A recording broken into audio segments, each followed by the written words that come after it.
very good afternoon, morning, or evening to you, and welcome to this edition of A Reason for Hope. Sean Richards hosting today and joined by the dreaded Burrito as a placeholder for our usual hosts on Apologetics Mondays. I am here by my lonesome. Hopefully all of you joining me will make this time much more engaging. But of course, as it is at the time of this recording Monday, we're going to be focusing on a particular issue regarding apologetics.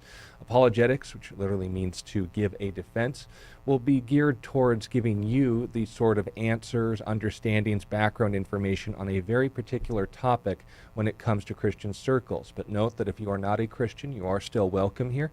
We will be engaging with you on certain topics and welcome back and forth insofar it is relevant to the topic, sincere, and free from any threats or I suppose incursions of harm to our person. We would also discourage foul language and other vitriol, but we also understand that if your worldview is being attacked, we also would feel some sort of way. So there will be grace provided. Just make sure there's some respect in there somewhere. That being said, note that the purpose of this show throughout the week as well as today is to answer your Bible questions. So if you would still like to send them to us, there are a number of ways you can do so. First of all, we are live streaming on YouTube at A Reason, 4 Hope. Subscribe to us there, hit the notification bell, and you can leave your questions in the comments of each video, both during and after the broadcast. And that will also be available during the live streams as well. Facebook is CCF, TUCSON. Calvary Christian Fellowship of Tucson is our home fellowship, and you are welcome to join us there. I'll be monitoring the comments as the broadcast unfolds. Scott R4H is our Twitter handle at SCOTTR4H. If you tweet us at ScottR4H, we'll be able to receive your questions as we are live streaming there as well. And our website is CalvaryChristianFellowship.com. Click on the Watch Live tab at the top of the screen, and you'll be able to join us when we are live. However, since we aren't always live, you can also join us by sending your questions to us off air at questions@areason4hope.org. We're looking forward to again seeing how God uses the broadcast and noting that because this is a very heated topic and one with a long history of difficult, annoying, and borderline fruitless conversations, I hope that you will understand that the exasperation isn't because I anticipate the audience is always to be insincere, but I want you all to understand that this is not going to be a simple conversation to have, even with people who take the matter seriously. So this is something we all need to engage very purposely on. And of course, when it comes to matters of God's Word, we also want to involve Him in the process. So could all of you join me in a word of prayer before we get started and see how God uses the time? Dad, thank you for the honor and opportunity you've given us to not only be in your word, but among your people, and we pray in your spirit. Allow your word to go forth and not return void, as you've not only given a historical witness of yourself to many nations, but also have contended with us far more than we could ever imagine when it comes to the work you've done in our hearts, softening us to the truth, and realizing that you care for us and that you proved it in a moment of history. I pray for the audience that they would be given patience as well as wisdom in how they handle these topics when it comes up in their own lives, and as well for this broadcast, that if this should attract the attention of those that have an open hostility towards you, that there still would be an opportunity for truth to be spoken in love as well as to be grounded in the sort of firm reality that you yourself established. We are thankful that this time can be dedicated to you and ask that you would use it for your glory. I pray this in Jesus' name. Amen. So, without further ado, today's topic is going to be the resurrection evidence. And of course, we've done this topic before, but in a general sense regarding what the evidence is, not specifically geared towards atheists, Muslims, or other cult groups that, of course, would reject or redefine these sort of issues. And what's important to understand as far as the specific gearing towards an atheist audience that comes up when discussing matters of the resurrection is that, as is often the case, there's going to be things you have to work through before you can actually get to the conversation worth having. The most common boast of atheists is that they are the kind of people who only follow the evidence. If they were just shown the evidence, then they would believe, yet the reality is never that simple.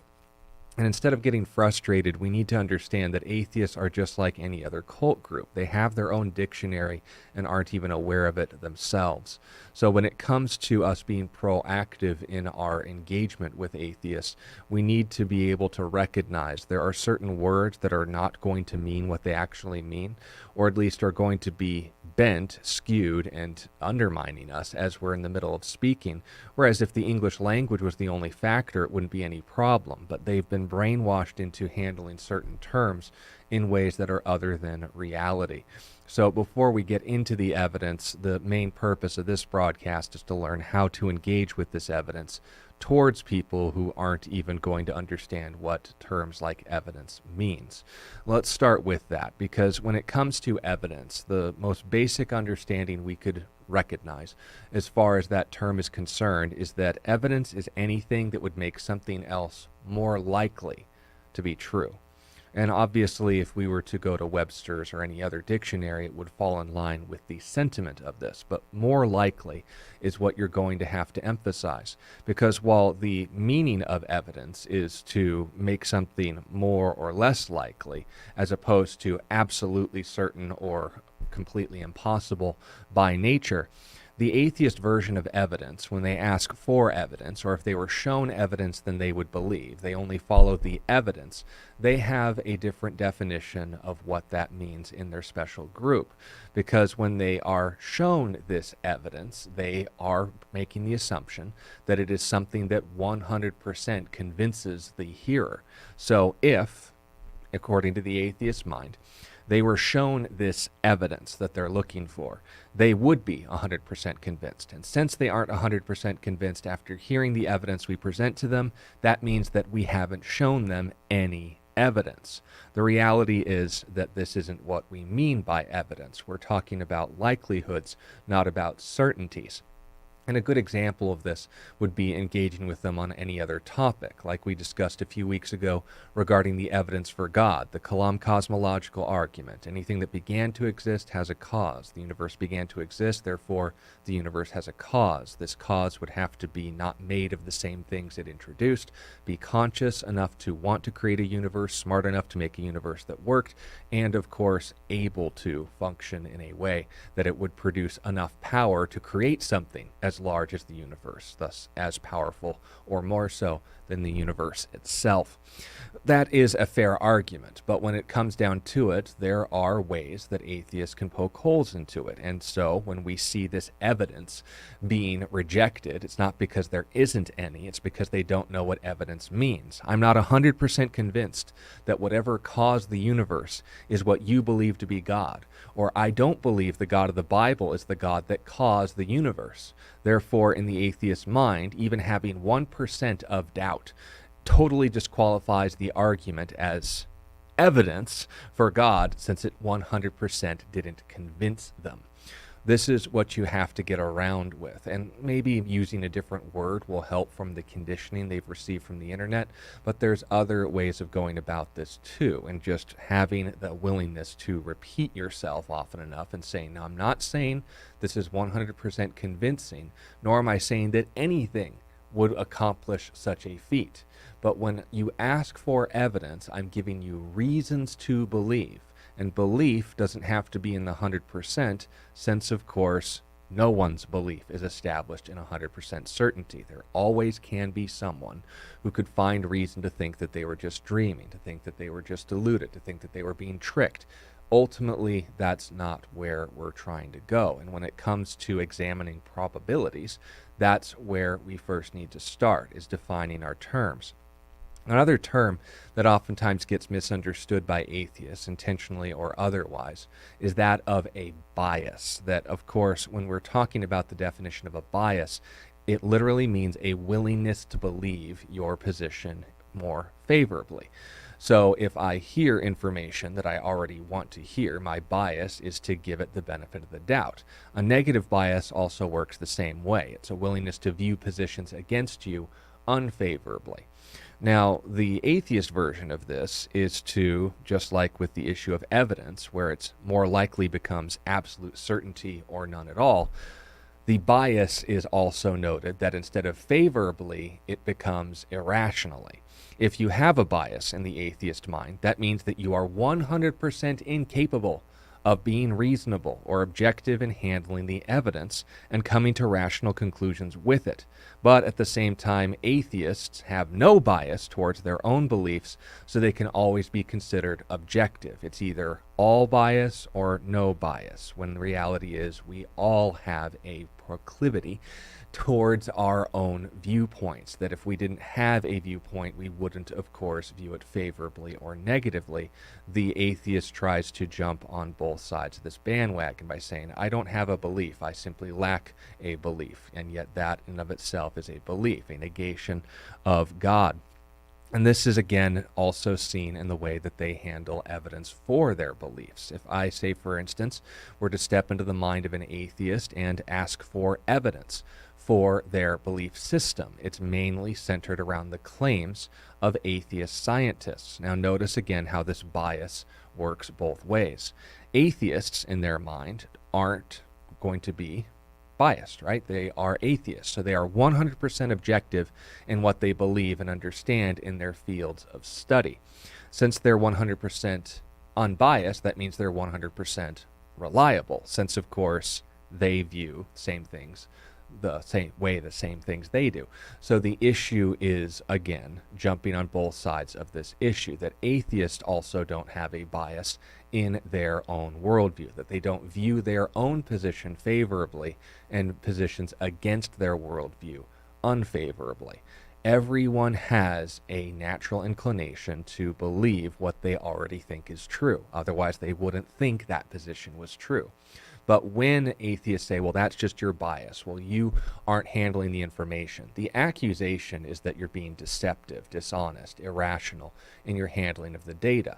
But if you can force them into a position where they acknowledge they too view their own positions favorably, that suddenly doesn't eliminate the possibility of allowing for another position. I have learned of things against my own positions and was willing to grow as a result of it. But for the atheist to claim that they have no bias, therefore they're totally rational in their position, is just like their understanding of evidence. It is in the 100% or absolute zero of the influence that it has over their mind, and they excuse themselves from that while at the same time living in it and not understanding the inconsistency. Evidence must 100% convince me, or it's no evidence at all.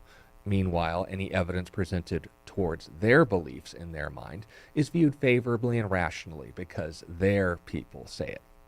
On and on it goes. Now, another one that we're going to need to consistently remind atheists about is the topic of criticism, because once again, the majority of the arguments made in favor of the resurrection are from the realm of historical criticism. And when an atheist hears criticism, they don't know what that word means. A critic is someone who would examine the strengths or weaknesses of something. A art critic would emphasize as much the positive as the negative. The problem is, in the internet age, we oftentimes get more engagement from negatives than from positives. Nevertheless, the job description, the term, still applies. And when historical critics are examining the information, they can, in fact, find strengths in that information. But when you present them evidence from historical critics, the atheist mind interprets criticism as proving something as false, which is not what criticism means, no matter where you look for your definition. And the best way to understand this is historical criticism of the Bible. They hear criticism and think that that means the Bible has been proven objectively false, but the reality is that it is in the category being examined for strengths and weaknesses. And the best way to spot someone who doesn't understand this concept is to ask them if they can say something nice about fill in the blank.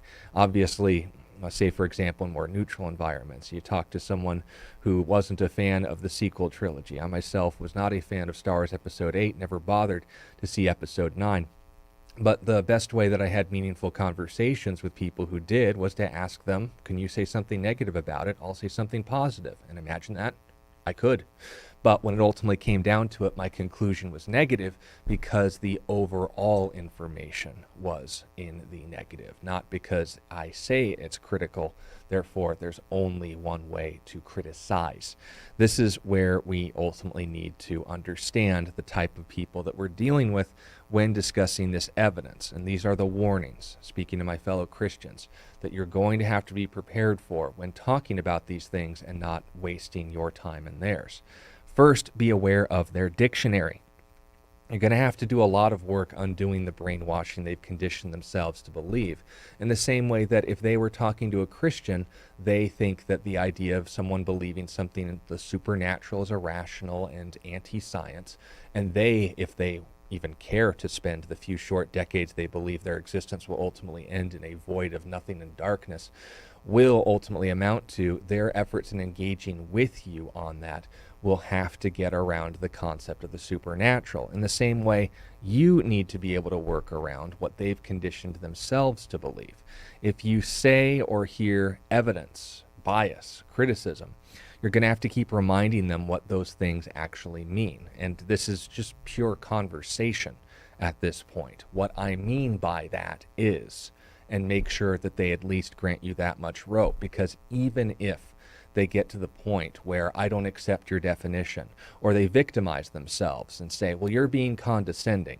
Well, the reality is, if someone's going to only think in terms of a 4-year-old's mental capacity, that words can only mean what I like them to mean, then you can't help but talk down to them. But if you want to keep the conversation respectful, that simple phrase, what I mean by this is, and see if they will at least grant that. And I don't mean verbal assent. There are atheists who will say, well, yes, I would love to see some evidence, and then completely dismiss everything you present to them. Well, yeah, I would be totally willing to believe in God if I was just given one shred of evidence, and then you present 10 pieces of evidence, and they dismiss all of them.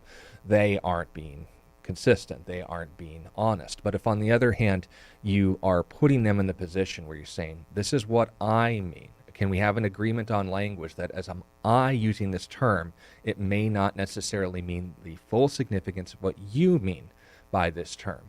That's where these things ultimately have to start, because if they go down the victimhood route, if they go down the route of just dismissing, overemphasizing certain nuances, or making the errors that we always see in their language of going to absolute extremes when mere percentages are warranted, then you need not waste your time if you're talking to them on a one-by-one basis. If you're in the presence of other people, maybe take the time to make them a public example if you've prepared yourself for it properly, so that other people listening may think these things through. Or, as my father has oftentimes expressed on the program, him having to work these things out despite having given his fellow human beings from a Christian side of things a hard time.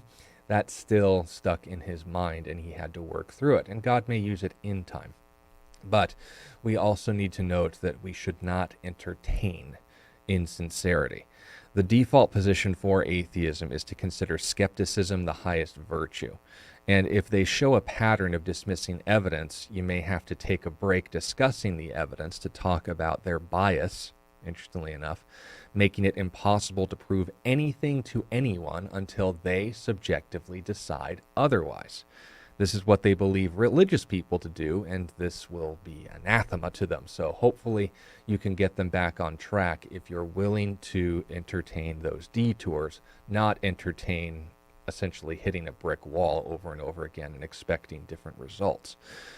And also note as well that there is another form of bias, hostility, negative bias. If they dismiss something because of bias, tell them that this cuts both ways. If I am irrational for having a positive bias, why is it that they are suddenly rational for having a negative bias? And if you play that game regarding any evidence that they give for their worldview, this is a good example. They present to you evidence of common descent in regards to the latest atheist propaganda. They say that dinosaurs now look like stupid chickens. They say that all of these transitional forms have been found because these artists made renditions of them and they couldn't lie. You can just irrationally dismiss it and say, well, those came from atheists. Atheists are biased, so I'm not going to accept any evidence you give me for it. You're going to be called irrational and bigoted and homophobic and any other slur that they can think of in the moment. But hopefully that will chip away and maybe even make the next conversation they have with a believer that much more productive. Because if you keep de-enforcing this, if that's the proper way to put it, they won't notice a problem and, again, show that they're not worth talking to. But there also will be atheists who will see a problem temporarily. Unworking conditioning works the same way as it would for a Christian who's been raised up to think, well, if the King James was good enough for the Apostle Paul, it's good enough for me. Totally irrational, not the historical position, and there's no telling of the different conversations we could have as fellow Christians about the problems with that. Yet, nevertheless, you will have to continuously reinforce this because they are entrenched in that position. And just like hit and run tactics aren't all in one go, the same mindset needs to be understood in that if you clarify your terms, you are winning a temporary victory. You will have to repeat yourself and clarify. What I mean by that is this. What I mean by evidence is more likely to be true, not something that proves without a shadow of a doubt absolute certainty in a court of law. The reality, if you have to do this maybe every 40 seconds or so, given my experience, is to understand as well that you'd provide the same level of attention to what you mean by words as you would if you were talking to another Christian with false beliefs, or a Muslim who has common ground with you in terms of belief in the supernatural, but also affirms the teachings of a false prophet, though he may use terms like Jesus, Isa in their language, which isn't Jesus, as we've talked about before, but nevertheless, the emphasis is all around that error, that I'm bringing with this my own dictionary, imposing that on you, and criminalizing you for it. You have to constantly de-enforce that position. I like the word, so we'll stick to it.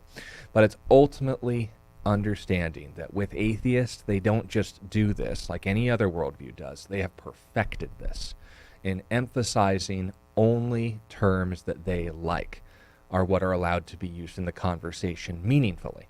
So if you run into terms like evidence and they hand you a definition that isn't what you mean at all, or anyone for that matter, then you need to point that out. If they say, well, you have a bias, you need to understand the significance of what they mean by that. There's nothing wrong with having a bias. The bias is what you'd expect from affirming a worldview or position. Otherwise, the atheist wouldn't have any worldview or position in regards to atheism. But the irrationality will continue, and you need to be prepared for these things. I don't have a belief, I lack a belief. Okay, is that your belief? Keep these things on track, and so you can actually have a conversation. So with those terms then applied, criticism referring to pointing out the strengths and weaknesses, bias referring to a positive handling of information that you personally hold, and a negative view of information you don't hold. And of course, the evidence, something that would make something else more likely to be true. What are the actual historical evidences based on historical criticism from both biased and hostile sources? And believe me, I know it will be tiring for you to have to continuously remind them that biased sources can still tell the truth. But if you are in a conversation where you only have time to mention one or two of these evidences, we will be emphasizing that there are those on their side of the camp, the infallible atheist positions, that still acknowledge important historical facts regarding Jesus' life. This is whether you're talking to someone who denies Jesus ever existed, but that the resurrection accounts were myths borrowed from ancient pagan sources, which we will be happy to go into detail at later dates. Or if they're simply in the position of, Jesus may have existed, but people just started embellishing and calling him God and parroting books that the authors themselves would disagree on their conclusions about. Ultimately, the irony isn't lost on anyone, but the point being made is this. The standard we're using to examine the evidence, the reasons we have to believe the resurrection is more likely to be true, are centered around these 7 different standards, and there are others. But the first is what we would call primary sources, sources that came from the individuals that, of course, were there to witness the event themselves. When it comes to ancient history, meaning anything over 1,000 years, notice I'm defining my term there, we don't expect much. And when it comes to the existence of most Roman emperors, which are beyond doubt and happily taught in schools without controversy, we still only find information that postdates their life by sometimes centuries, if not decades. And on top of that, the most that we can expect are coins that are minted that include their name. So if we were to note primary sources, people who were there themselves to report the information firsthand, then that would give us more reason to believe that this was firsthand information as opposed to something embellished over time. The second historical criticism we'll be applying are what are called majority sources. Because, again, the reality of history is entropy, that everything that was written or could have been written didn't last over time.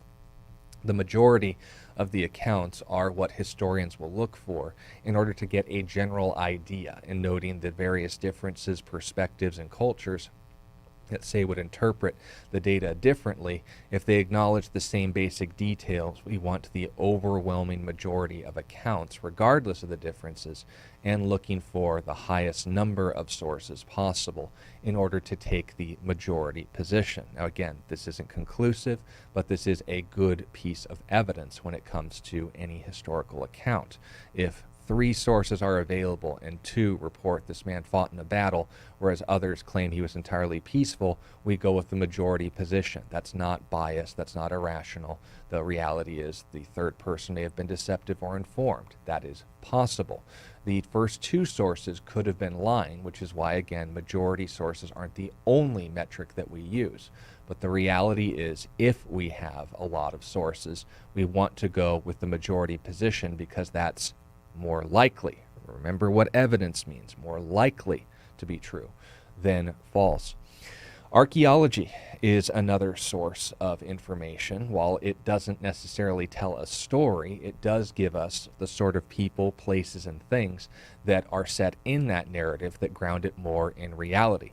Now note that, as I will, spoiler alert, mention later on, the fact that we have a dedication stone that mentions Pontius Pilate and the Roman Emperor Tiberius by name in the same time period doesn't conclusively prove the Bible down to the very letter. But it does show that the accounts in the Gospel of Luke were reliable when it notes that was the time period in which Jesus was ministering in Judea, that there was Roman authority over those areas, and that this figure was somehow involved in it in affiliation with the Roman Empire. Understand that that is all rational to conclude from just scrapings of letters in a rock. But insofar as their explanatory power, we can't say that that concludes the gospel is true. And most atheists are sharp enough to notice that. But if you emphasize to them, yet we're in reality here, I'm looking for other things that say this is also saying true statements. If they got this, and this right, but I can't prove the 4th detail between 1, 2, 3, and 5, what is the reason I'm willing to take number 4, the thing that I can't prove, not that there's evidence against, but that I can't prove, as more likely to be true, because it got this, and that right. That's the point that you're trying to make. Also note as well that hostile sources are ones that atheists try to avoid for the most part, because in their two-handed and duplicitous understanding of the term bias, when you have sources that are openly against the position that they are themselves reporting about, then you know that it's not a historical myth, because enemies of the cause would be the first people to say that this was fictional, that this never happened, that Jesus was not a historical figure at all. But if you have people who were against the idea, religious or otherwise, in order to show that this isn't something that was made up, this would count as double, not in a historical mindset, but in the atheist mindset in particular, because in their worldview, having a worldview is the cardinal sin. So if, on the other hand, we note oh, well, these people didn't believe in Jesus, yet they acknowledged that he performed miracles, that he existed during this time, and that he was killed, an important prerequisite for his execution. That in of itself would completely dismiss the Jesus myth account, since they are admitting to information. And unless they want to go complete conspiracy theory and talk to you like Candace Owens saying, well, the Christians later fabricated these hostile sources in the Talmud, there's nothing more that you can do. But if, on the other hand, you're in a position to say, even in your camp, you have to admit these men had no bias, that gets one of the main obstacles, that is of language, between you and the atheist having to acknowledge the data that's actually there. Now, I say that this is the hostile sources are the big one when it comes to historical criticism, but there's one that's actually significant as far as what would conclusively, would absolutely form a rational conclusion that this is a historical event, this was a historical figure, this is a historical reality, and that is, according to historians, not atheists, but historians, multiple attestation, or double dissimilarity, if you want to use more syllables. I don't know if one has more syllables or not, but certainly bigger words. I can't spell either of them. But the issue is that multiple attestation is when you have at least two separate sources that would account for the same basic details of a historical event, figure, or ultimately finding.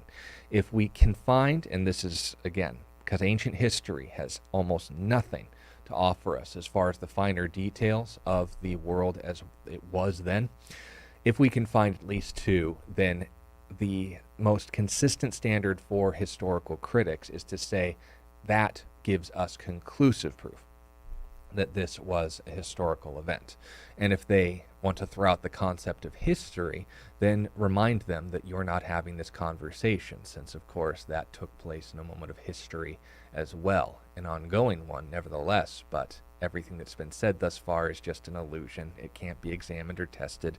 All of the recordings and audio that they would provide are deep fakes and AI. See what we're getting down into here. Multiple attestation, that's the biggest one for historians.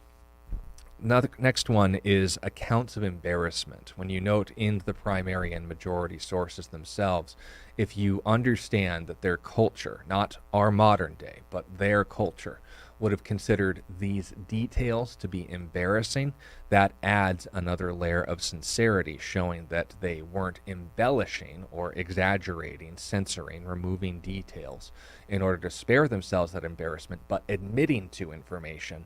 That shows that they have honesty on their side. Doesn't mean that they'll always get things right, but it does show that they are being objective in saying what happened, warts and all. So that is, again, important when it comes to standard historical criticism. And then the last one will be of modern scholarship, that if people in the ancient world and people in the modern world are all saying the same things when it comes to the fundamental details of this historical event, we can conclude that this is in fact something that has evidence, that gives us reason to believe that it's there, that the people who study these things for a living are willing to acknowledge these facts, and that in spite of the fact scholars can and often are wrong, that doesn't mean that everything they say is unobjective. The fact someone can lie doesn't mean someone has lied. The fact that someone can be mistaken does not mean they are mistaken. And you will have to repeat that point especially. We'll talk about it more in future installments when dealing with atheists. So let's again note through this. If you can play the game with them, and note that the atheist is going to dismiss any Christian sources that you are going to provide, understand and recognize they need to understand this too, that Christians are allowed to count their own sources as evidence, in the same way that pagan sources are allowed to present their own sources as evidence. The first person to speak is now examined, not dismissed, not considered illogical. But if a claim is made, that's the first piece of evidence. The first claim shouldn't convince you, but you need to be sensitive, because once again the atheist is going to think, well, if you present evidence, that means it's 100% conclusive.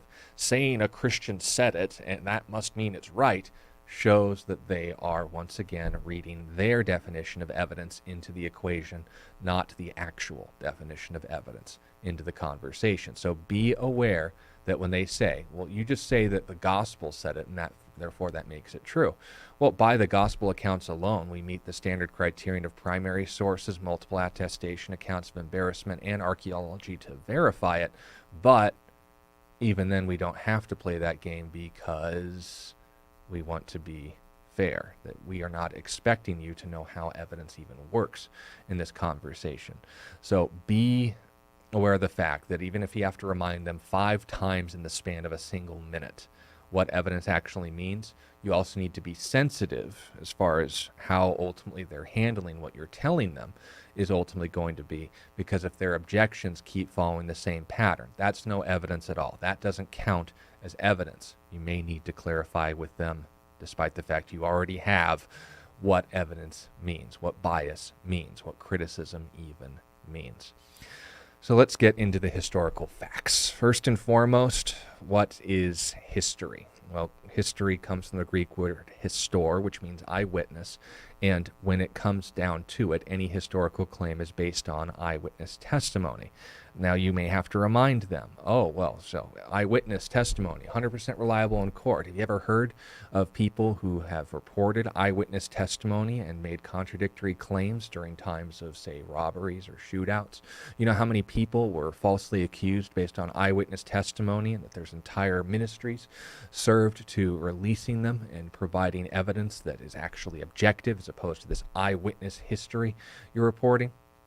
Once again, remind them what evidence means. We're talking about something more likely to be true. You don't even have to get into the fact that all evidence is based on eyewitness testimony, and the fact an eyewitness reported it means it needs to be examined, not that it's conclusive. Unless, of course, the eyewitness reports something the atheist likes, then it's conclusive. Christians do this, Muslims do this, atheists do this a lot. But be aware of that, because this is where, again, you need to keep them on topic. The question when it comes to the resurrection is fairly simple. We only need to answer 2 historical questions. Was Jesus dead, and was Jesus alive after his death? Now, you may think, well, first you have to prove that Jesus even existed, right? Well, no, because the first question also answers that. If Jesus died, that means he was probably born at some point. So when we ask the question, was Jesus dead? Was he alive after his death? The same question needs to be asked regarding any historical claim, let alone these 2. What did the eyewitnesses say? And can we trust them? Do we have reason to? What is the evidence? What is the reason where we would move more into the realm of certainty and instead of less regarding the evidence against it, which, by the way, there is. Let's start with the eyewitnesses. Was Jesus dead in a moment of history? Well, regarding the eyewitness reports, we could name the 12 apostles, the 500 documented eyewitnesses after his death, the ones that we can name: Peter, Matthew, John, Mary, Mary Magdalene, Doubting Thomas. All of these people, both positive and negative sources, all claim to be either present at his execution by Roman crucifixion, or were in association with the people who were witnesses of it themselves, could have again visited Jesus' tomb during the 3 days he was there, and other reports as well. But the reports themselves need to be examined, and these individuals, Matthew, Peter, John, Mary, Mary Magdalene, Thomas, are recorded for us in what we know as the 4 Gospels, which is Evangelion in Greek. We also have the writings of early church fathers like Polycarp, Clement, Ignatius, and others who were direct associates of these apostles, and all reported that Jesus was crucified by the Romans. Now, this is where we then start to look into archaeology and ask, did, in fact, people get crucified during the time period that Jesus lived? Well, yes, we do have the heel bone of a Jewish man by the name of Yochanan, where after he was given a proper burial, his bone box still has the nail of crucifixion embedded in his heel. We have reports in Julius Caesar's Gallic Wars that crucifixion was a practice that was not invented but perfected by the Romans after the Persians and later the Greeks emphasize certain details about it in order to prolong and emphasize the suffering, and as well from these hostile pagan reports, no, even then that this was a common practice before by over a century, and after the time of Jesus, something that was taking place throughout the Roman Empire, of which Judea was a section. We also note there were other people who wrote about Jesus specifically being crucified, and we could name 4 off the bat. First and foremost, Thallus, who was not a Jew, he was a Samaritan, he was not a Christian, but was having a debate in Julius Africanus's History, Volume 3, regarding whether or not, in his engagement with a Christian, the reason why Jerusalem went dark during Jesus' execution. So we know from a source other than the Gospels, other than Christian sources, in the context of a debate, that Jerusalem went dark as Jesus was being crucified. We don't have to discuss the significance of that. We only need to ask again, does someone other than the Gospel accounts report Jesus died?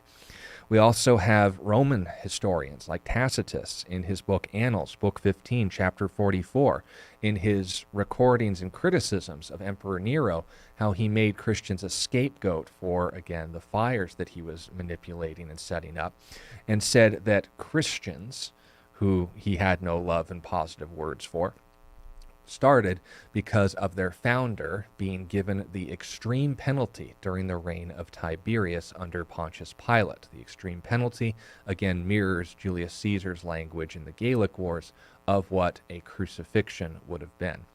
We also note Pharisees, the Talmud Sanhedrin specifically, 67a, is noting conversations, commentaries, and debates in the 1st and 2nd centuries of people who were openly hostile to Christianity, believed that it was a Jewish cult, and, of course, in their denial of Jesus, were commenting on the Mosaic Law, the book of Deuteronomy and Leviticus specifically, where they were, again, given the right to a fair trial, that if someone was to be executed under capital punishment, they first needed to send someone out to ask, will anyone come to their defense? No defense was found for this magician and false teacher, Jesus, who then was hung. Now again, they got the information wrong about how Jesus died, but we do have a hostile report that acknowledged Jesus existed because they talk about his death as an example in a conversation, once again, regarding capital punishment. We have a Jewish historian who was well in with the Flavian dynasty named Josephus, who reported in Antiquities, chapter 18 and section 3, that Jesus was executed during the Roman governor's rule over Judea, Pontius Pilate. He also reported that it was the common belief of Christians that he was the anointed one, the Messiah, and that he performed many miracles and wondrous acts. We can go on.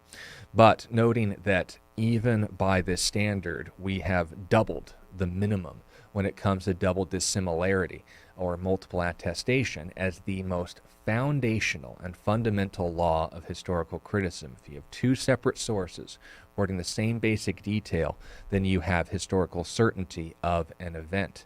We have double that amount in order to establish one of the most superficial details without even touching the gospel accounts. And this will be important in conversations with atheists, because if you're able to cite Thallus, Tacitus, the Talmud, and Josephus, emphasize their significance, and show them these are not from biased sources, it gets one step ahead of their pre-programmed language firewall. But let's even go into modern scholarship. We don't have to mention Christian scholars either in order to extend ourselves beyond this rule of double dissimilarity, because the scholars themselves know the sources and what they have to conclude from it, even though they themselves are atheist or agnostics. James D.Z. Dunn from the Jesus Seminar said that, and I quote, "The crucifixion is of the 2 facts in the life of Jesus that command almost universal assent." We have John Dominic Crossan, also from the Jesus Seminar, who is an atheist, said Jesus' death by crucifixion under Pontius Pilate is as sure as anything historical ever can be. And if you ever have a conversation with an atheist about the life of Jesus, you'll probably find someone who knows this name. Bart Ehrman, himself is a professor and historical critic of Christianity, has said, and I quote, "The crucifixion of Jesus by the Romans is one of the most secure facts we have about his life." So even atheists, the infallible sources of unbiased truth, are able to acknowledge that Jesus historically died. We could note the historical fact that from his death, that means he was also born at some point, and that it was specifically done in the way that we know as Roman crucifixion. There's a historical and medical examination of what crucifixion does to the human body in the book On the Physical Death of Jesus by William D. Edwards, which I encourage anyone, atheist or not, to read on their own time. It goes into the details of the impact of what Jesus was having done to his body, and even according to atheist critics of Christianity in the 18th century, the Strauss critique made sure to note that of all the things that we can do to criticize Christianity, the apparent death theory that Jesus may have died, but of course was revived or only seemed to have died, and the Romans buried an unconscious man who then was revived in the tomb. Muslims try to popularize this because the Quran doesn't understand what crucifixion is and denies, again, what historically that was. In Surah 4157, it denies Jesus ever was killed. So, when an atheist like atheist writings like the Strauss critique say there's no room for the apparent death theory as criticism of Christianity because it depends on its audience having a fundamental misunderstanding of what crucifixion even does to somebody, Jesus definitely died. And as a historical fact, without even touching the gospel accounts, we can say with certainty that the Jesus mythicists, that Jesus was just fabricated from earlier pagan myths, or the Jesus never existed at all, that he was just fabricated after the fact, have their own scholars against them, have the historical data against them. But it doesn't end there, because that's only our first question. The second, and you will have to remind them again, that just because a Christian reports something doesn't mean they have lied because they can lie. They are saying things in response to you and can lie. So does that mean that they're lying? Maybe, but that's still beside the point. The second question is, was Jesus alive after his death? Well, let's ask again. The eyewitnesses, the hostile reports, the majority reports, the contemporary reports, the archaeological evidence, everything that it includes with this. We can note the eyewitnesses in order were Mary, Mary Magdalene, Johanna, Salome, and other women, then Peter, James, John, Thomas, the surviving disciples together, over 500 disciples at once, which included the apostles, and all of this is reported in not one but 5 different sources, all from primary sources: Matthew 28, Mark 16, Luke 24, John chapter 20, and Acts chapter 1. But without even touching the Gospels, we also need to note that there were Christians writing before the time of the Gospels in clarifying to each other the fundamentals of what they believed. And according to even atheist historians, they date this creed. Bart Ehrman, James Dunn, John Crossan, Pincus Lapie, who's a Jewish convert, by the way, not a Christian, said that this was recorded and circulated within months of the original Easter, no more than 2 years, which is earlier than anything we have in ancient history. Reported the following in 1 Corinthians 15 and verse 3. Paul speaking, "For I delivered to you, first of all, that which I also received." So Paul says, this predates me. That Christ died for our sins according to the Scriptures. We already know that. That he was buried, and that he rose again the 3rd day according to the Scriptures. The Scriptures he has in mind, by the way, are what we call the Old Testament. After that, he was seen by Cephas, that was a nickname for the Apostle Peter. Then by the 12. Then after that, he was seen by over 500 brethren at once. He notes parenthetically, of whom the greater part remain to the present, but some have fallen asleep. That's a euphemism for death, which he will go on to continue to use in that sense in the rest of the chapter. After that, he was seen by James. Remember that for later. Then all the apostles. Then last of all, he was seen by me also, Paul speaking, as one born out of due time. So within the earliest reports of Christianity, we have eyewitness testimony of both individuals and groups, friends and foes of Jesus, that report seeing him alive again after his execution. Now, what were those reports? Well, the first, and according to the unanimous report of the Gospels, is that the first eyewitnesses to Jesus' resurrection were women. Culturally, this is what we would call an account of embarrassment, because once again, in first century Jewish culture, they said, let the words of the law be burned rather than the hands of a woman. First century Jewish sentiment was that a woman's testimony was not considered reliable in court. And let's just be frank here, what man is going to admit, if he is inventing a religion, that the women who were looked down upon in that culture at that time, when this was being written, were the ones who believed before even they did? Positions in your court. It also makes impossible the idea of hallucination, since of course this appears to individuals and in groups. A hallucination is just you experiencing REM sleep, rapid eye movement, while you're still fully conscious.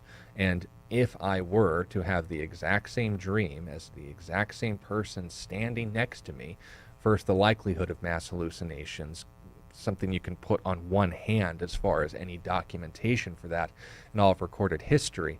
And secondly, no brain is going to, when in that state, produce the exact same kind of experience. Yet all of these people reported the same interactions physically, audibly, sensorially with Jesus at the same time. You can read this in 1 John chapter 1 and 1 Peter chapter 1 as well. And this is where we then get into the testimony of the apostles, who again, the followers themselves of Jesus, who abandoned him when he was arrested, all saw him alive again after his death. You may say, well, that shows that they have unreliable testimony. Look how weak they were in the face of persecution. Unless, of course, you read the Acts of the Apostles and realize these were the men who formally, before Jesus' resurrection, or at least allegedly, all abandoned him in the face of the risk of persecution. All unanimously went on to endure said persecution, and all to a man, with one exception, John, were martyrs for their cause. And you could note the historical data for that in Sean McDowell's doctrinal thesis on the deaths of the apostles. But noting this point as well, in addition to the 12 apostles, 11 technically, Judas hung himself and went splat, the disciples or followers of Jesus weren't just limited to these 11 men. There was also the women, there was also the people who followed him in crowds during his earthly ministry, and these are the 500 people that noted encounters with him in groups and individually after Jesus' execution, and were so convinced by these encounters that even these atheist scholars says, I wasn't there, I don't know what they saw, but I know as a historian they must have seen something, because nothing doesn't cause someone to then flip-flop 180 in a concerted effort or group automatically overnight. And if this was in fact the first case of an organized and to the death committed to down to the last man suicide pact, then of course it would be the first one in history. The, of course, evidence for that, it needs to be more said than just, well, I don't believe it, so that must be the most rational explanation. But let's even get down to brass tacks here, because we mentioned hostile reports. People who didn't have a bias are the atheist favorites, correct? Well, let's note with the other law of double dissimilarity or multiple attestation that if you have at least two witnesses, two separate witnesses, two independent sources that report the same basic event, and they all both happen to be hostile, well, then we have exponential reliability as far as how doubled these atheists should take these accounts seriously. And we have not one but two individuals who are open enemies of Jesus that saw him again alive after his death. We read the first, and actually we had both mentioned to us in 1 Corinthians 15. We also noted in Galatians chapter 1 and 2, which is the earliest Christian document before any of the Gospels by decades, Saul of Tarsus was the first and most significant. He was a Pharisee, one of the people who orchestrated Jesus' execution, who hunted down and killed Christians when the movement started to grow, who admitted to encountering Jesus alive after his death when he was on his way to persecute more Christians when they were fleeing into Syria.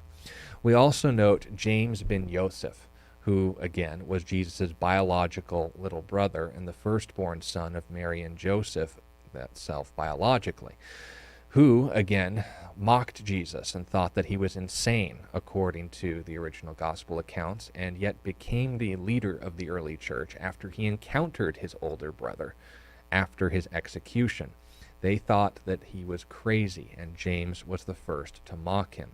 That notes another layer of embarrassment, because what source in this fabricated religion would undermine the credibility and character of their first and most significant founder, James, the son of Joseph? Yet he simply acknowledged the fact that he saw Jesus alive again after his death, and by definition, being a Christian means affirming Jesus' death, deity, and resurrection.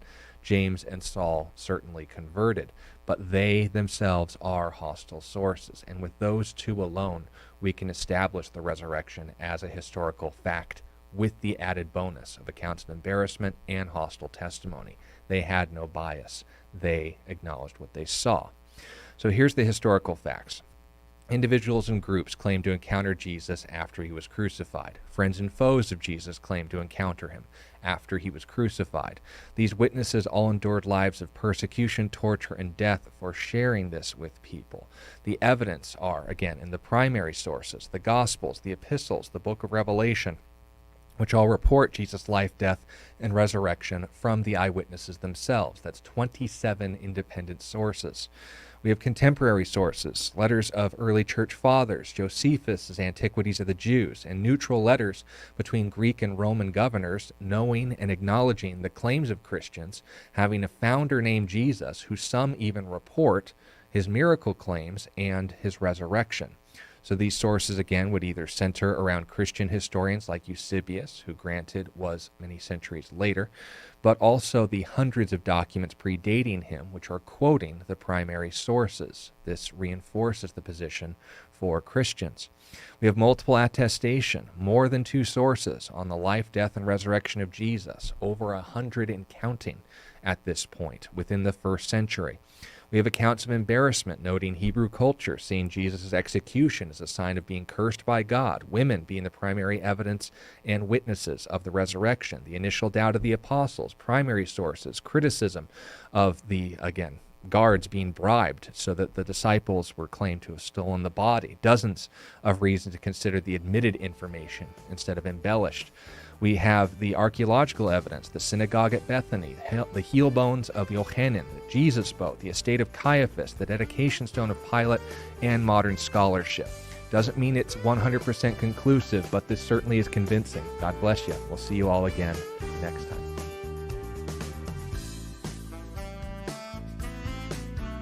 You've been listening to A Reason for Hope.